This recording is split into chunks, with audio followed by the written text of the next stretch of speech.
اعوذ باللہ من الشیطان الرجیم بسم اللہ الرحمن الرحیم۔ سورہ مزمل مکی۔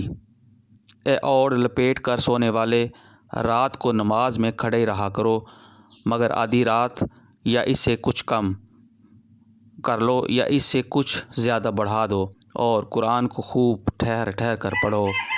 ہم تم پر ایک بھاری کلام نازل کرنے والے ہیں۔ در حقیقت رات کا اٹھنا نفس پر قابو پانے کے لیے بہت کارگر اور قرآن ٹھیک پڑھنے کے لیے زیادہ موزوں ہے۔ دن کے اوقات میں تو تمہارے لیے بہت مصروفیات ہیں۔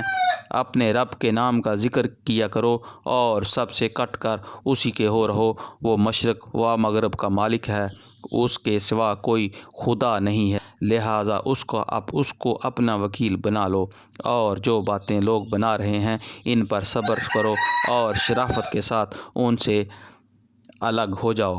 ان جھٹلانے والے خوشحال لوگوں سے نپٹنے کا کام تم مجھ پر چھوڑ دو اور انہیں ذرا کچھ دیر اسی حالت پر رہنے دو۔ ہمارے پاس ان کے لیے بھاری بیڑیاں ہیں اور بھڑکتی ہوئی آگ اور حلق میں پھنسنے والا کھانا اور دردناک عذاب ہے۔ یہ اس دن ہوگا جب زمین اور پہاڑ لرز اٹھیں گے اور پہاڑوں کا حال ایسا ہو جائے گا جیسا ریت کے ڈھیر ہیں جو بکھرے جا۔ رسول تم پر گواہ بنا کر بھیجا ہے، جس طرح ہم نے فرعون کی طرف ایک رسول بھیجا تھا۔ پھر دیکھ لو، جب فرعون نے اس رسول کی بات نہ مانی تو ہم نے اس کو بڑی سختی کے ساتھ پکڑ لیا۔ اگر تم ماننے سے انکار کرو گے تو اس دن کیسے بچ جاؤ گے جو بچوں کو بوڑھا کر دے گا اور جس کی سختی سے آسمان پھٹا جا رہا ہوگا۔ اللہ تو وعدہ تو پورا ہو کر ہی رہے گا۔ یہ ایک نصیحت ہے، اب جس کا جی چاہے اپنے رب کی طرف جانے کا راستہ اختیار کر لے۔ اے نبی صلی اللہ علیہ وآلہ وسلم، تمہارا رب جانتا ہے کہ تم کبھی 2/3 رات کے قریب اور کبھی آدھی رات کو اور کبھی 1/3 رات عبادت میں کھڑے رہتے ہو، اور تمہارے ساتھیوں میں سے بھی ایک گروہ یہ عمل کرتا ہے۔ اللہ ہی رات اور دن کے اوقات کا حساب رکھتا ہے، اسے معلوم ہے کہ تم لوگ اوقات کا ٹھیک شمار نہیں کر سکتے، لہٰذا اس نے تم پر مہربانی فرمائی۔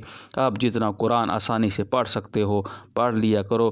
اسے معلوم ہے کہ تم میں کچھ مریض ہوں گے، کچھ دوسرے لوگ اللہ کے فضل کی تلاش میں سفر کرتے ہیں، اور کچھ اور لوگ اللہ کی راہ میں جنگ کرتے ہیں۔ پس جتنا قرآن بآسانی پڑھا جا سکے پڑھ لیا کرو، نماز قائم کرو، زکوٰۃ دو اور اللہ کو اچھا قرض دیتے رہو، اور جو کچھ بھلائی تم اپنے لیے آگے بھیجو گے اسے اللہ کے ہاں موجود پاؤ گے، وہی زیادہ بہتر ہے اور اس کا اجر بہت بڑا ہے۔ اللہ سے مغفرت مانگتے رہو، بے شک اللہ بڑا غفور و رحیم ہے۔ صدق اللہ العظیم۔ اللہم اجرنی من النار، اللہم اجرنی من النار، اللہم اجرنی من النار۔ اللہم صلی علی محمد وعلی آل محمد وازواج محمد واصحاب محمد صلی اللہ علیہ وآلہ وسلم۔